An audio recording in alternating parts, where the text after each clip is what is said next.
এয়া চাওক অফিস বন্ধ কৰি দিলো কিহৰ কাৰণে জাননে অন্তৰে কান্দে বহুত বেয়া খবৰ বহুত বেয়া লাগিছে চকুৰ পানীৰে বুজাম নে কলমৰে বুজাম নে শব্দৰে বুজাম সেই শব্দবিহীন এই শব্দ বলা বস্তুটো আজি আমাৰ মাজত আৰু নাইকিয়া হৈ গ'ল যত নেকি মই মুক্ত হ'বলৈ বুলি কোৱা কথাষাৰ আজি নাইকিয়া হৈ গ'ল যত নেকি হাঁহিবও নোৱাৰো কান্দিবও নোৱাৰো কথাখিনি ক'বও নোৱাৰো আপোনালোকৰ মাজত কিন্তু মোৰ মনত বা সকলোৰে মনত চাগে আপোনালোকৰ কেইটামান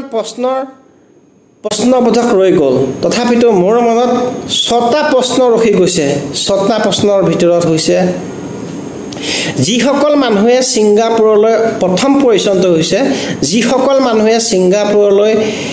জুবিন দাক লৈ গৈছিলে নৰ্থ ইষ্ট ফেষ্টিভেলৰ কাৰণে সেই সকল মানুহে সম্পূৰ্ণ গাইড দিয়া নাছিল নেকি জুবিন দাক প্ৰথম কোৱেশ্চন 2 নম্বৰ কোৱেশ্চনটো হৈছে নৰ্থ ইষ্ট ফেষ্টিভেল ছিংগাপুৰত কিয় 3 নম্বৰ কোৱেশ্চনটো হৈছে সময়ে সময়ে শৰীৰ অসুস্থ হৈ থকাৰ অৱস্থাত কিয় জুবিন দাক স্কুবা ডাইভিং কৰিবলৈ দিয়া হৈছিল 4 নম্বৰ প্ৰশ্নটো হৈছে নিৰাপত্তা ব্যৱস্থা নিখুঁত নৰখাকৈ কিয় অসম ৰত্নক স্কুবা ডাইভিং কৰিবলৈ দিয়া হৈছিল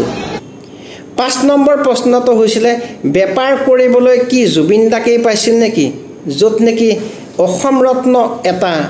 অসম ৰত্ন বুলি ক'লেও বেয়াও নহয় আৰু ভুলো নহয় অসম ৰত্নক বেপাৰ কৰিবলৈ লৈ ফুৰা হৈছিল নেকি তাৰ বাবে আজি জুবিন দা আজি অকাল মৃত্যু ঘটিল 6 নম্বৰ প্ৰশ্ন হৈছে অমূল্য ৰত্নটিক আমি বাৰু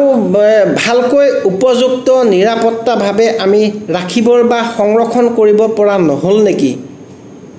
যত নেকি আজিৰ মাজত এটা শব্দ হেৰাই যোৱা নাইকিয়া এটা অমূল্য সম্পদ হেৰাই গ'ল জাতিৰ মাটিৰ ভেটিৰ গান গাই আজি 90 দশকৰ পৰা তেখেতৰ গান শুনি পেলাই আমি ডাঙৰ দীঘল হোৱা বিশেষ একো নকওঁ এই 6টা কোৱেশ্চন আপোনালোকৰ মাজলৈ এৰি দিলো যত নেকি সত্যতা আৰু শুদ্ধতা উত্তৰটো দি পেলাইহে কমেন্ট কৰিব বিশেষ একো নকওঁ মন ভাল নহয় বিশেষকৈ আজিলৈ ইমানেই